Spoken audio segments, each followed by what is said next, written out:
Muito boa noite, minha gente querida. Para quem assiste em outros horários, bom dia, boa tarde. Vamos começar as nossas leituras com o livro 12 Passos Rumo à Paz Interior. É da Peregrina da Paz. Numa situação de conflito, você deve pensar em soluções justas para todos, em vez de buscar aquelas que lhe deem vantagens pessoais. Apenas uma solução que seja adequada a todos pode funcionar. Seus motivos devem ser bons para que seu trabalho tenha bom resultado. E é o que a gente sempre tem insistido, né? Temos que ser bons, temos que fazer aquilo que gostaríamos que os outros fizessem para nós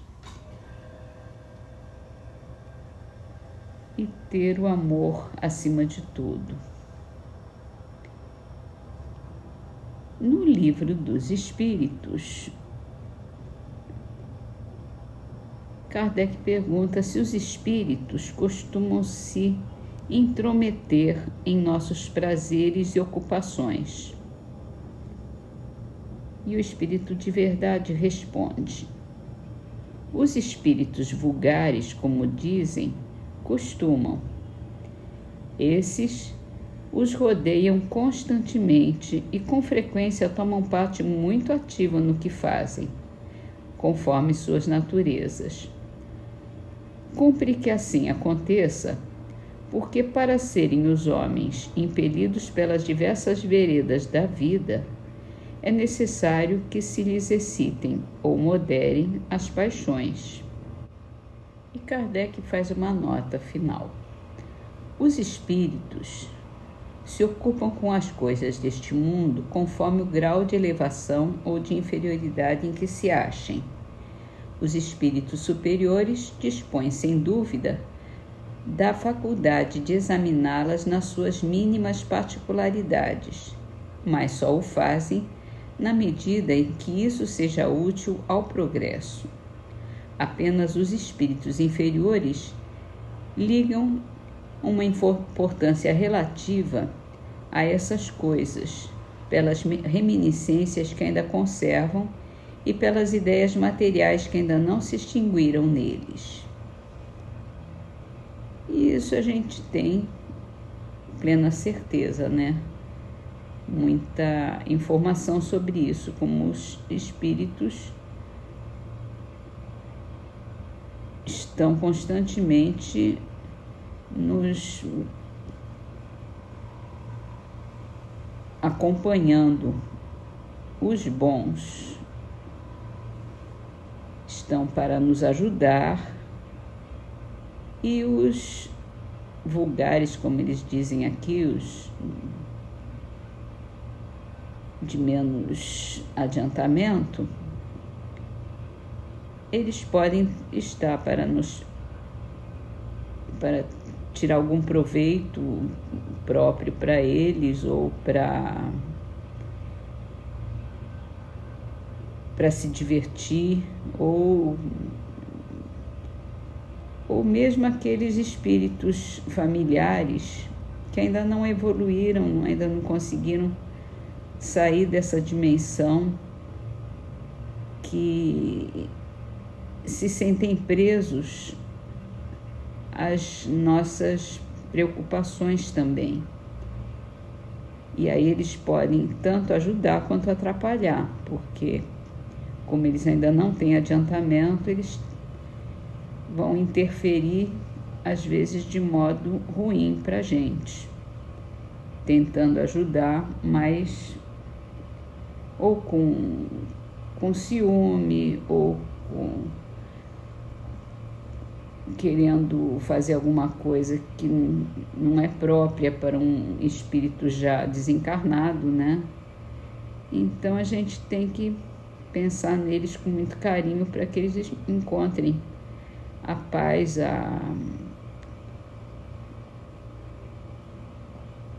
a companhia de espíritos superiores que os levem para lugares melhores. Que aqui eles não é o lugar deles, eles não têm mais o que fazer aqui nessa terra, pelo menos não nessa dimensão, né?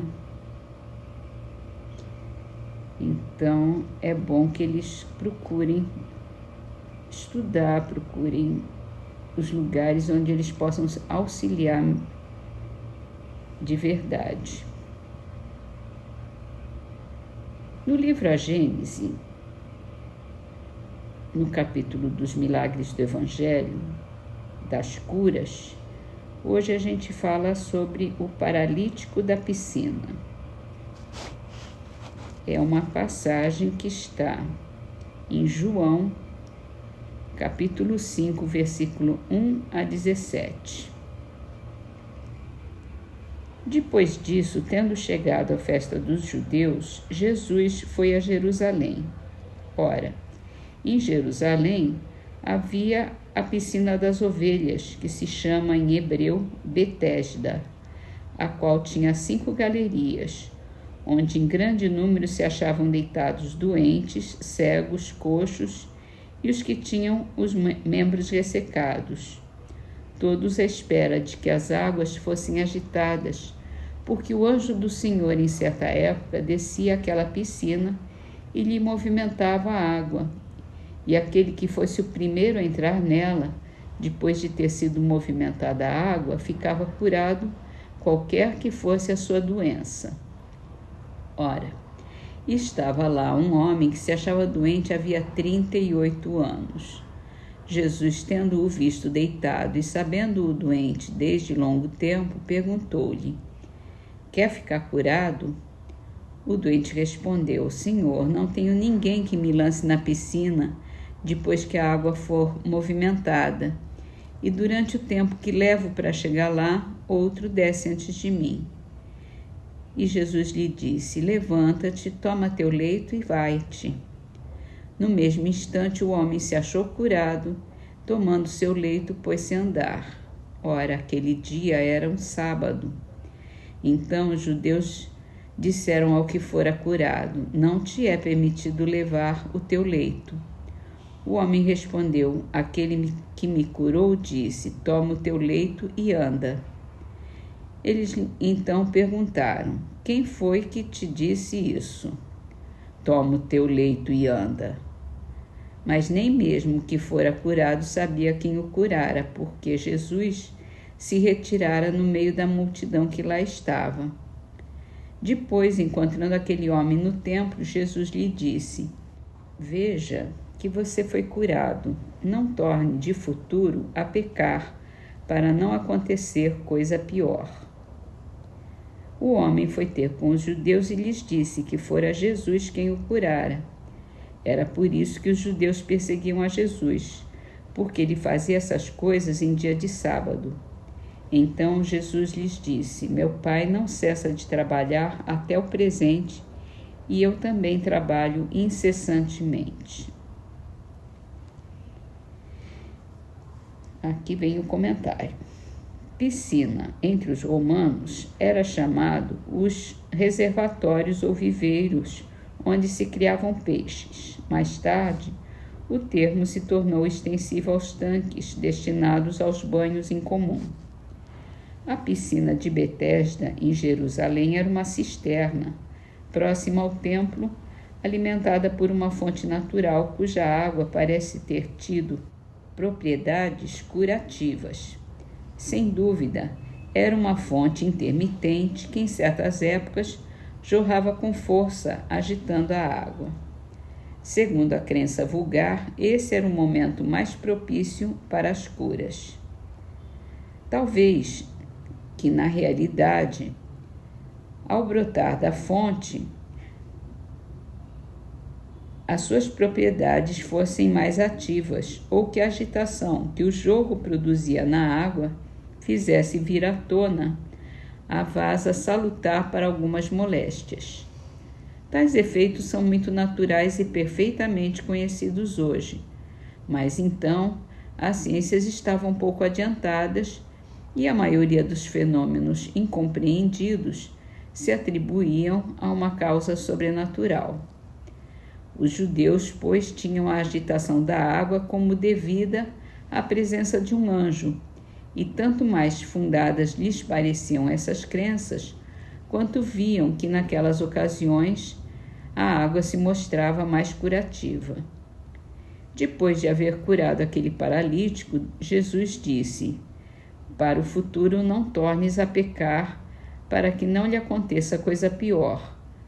Por essas palavras, deu-lhe a entender que a sua doença era uma punição e que, se ele não se melhorasse, poderia vir a ser de novo punido, com mais rigor. Doutrina essa inteiramente conforme à do Espiritismo. Jesus, como fazia questão de operar suas curas em dia de sábado para ter ensejo de protestar contra o rigorismo dos fariseus no tocante à guarda desse dia. Queria mostrar-lhes que a verdadeira piedade não consiste na observação de práticas exteriores e das formalidades, que a piedade está nos sentimentos do coração. Justificava-se declarando: meu pai não cessa de trabalhar até o presente, e eu também trabalho incessantemente. Quer dizer, Deus não interrompe suas obras nem sua ação sobre as coisas da natureza em dia de sábado. Ele não deixa de fazer que se produza tudo quanto é necessário para a sua alimentação e para a sua saúde. E eu lhe sigo o exemplo. Isso é como se Jesus dissesse, né? E é isso. A gente, hoje em dia, já não tem mais essa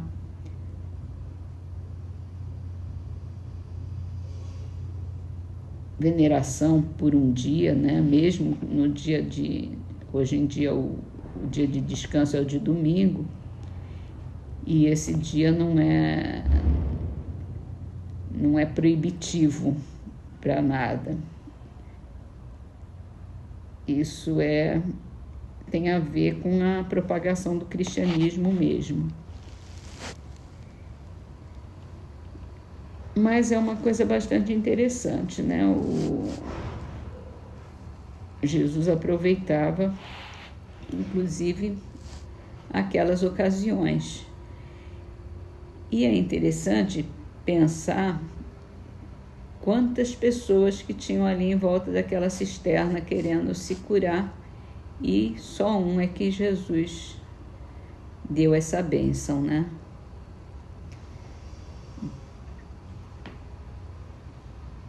Então, vamos terminar as nossas leituras com a trovinha de Casimiro Cunha, Divina Bênção, do livro Através do Tempo, psicografado por Chico Xavier.